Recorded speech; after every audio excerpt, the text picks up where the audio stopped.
I'm Lisa Swanson and I'm here to show you 102 Admirals Lane in Key West.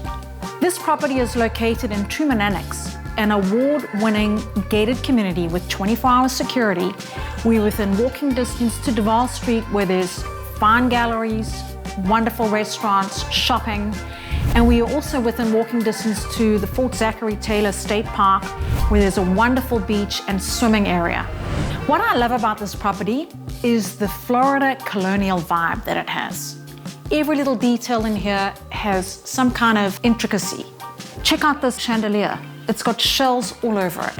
I love the plantation shutters. They're so easy and so functional. This living area is so spacious. It's ideal for entertaining. You can walk out through beautiful French doors out to a patio area where you can sit and read a book, have a glass of wine, and chill out.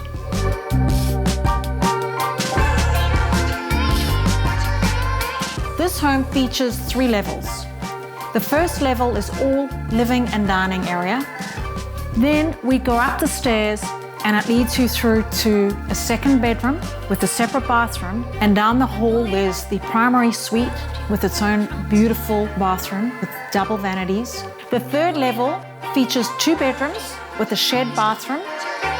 There is access to a beautiful pool, which is just on your doorstep, as well as a dedicated covered parking spot. If you're looking for a vacation home tucked in beautiful Truman Annex, an award-winning gated community, downtown Key West, with manicured gardens and beautiful walkways close to everything, or you may be looking for an investment opportunity, this property is great because it's located in Truman Annex transient zone where weekly and monthly rentals are available. I would love to show you this property and I really look forward to hearing from you.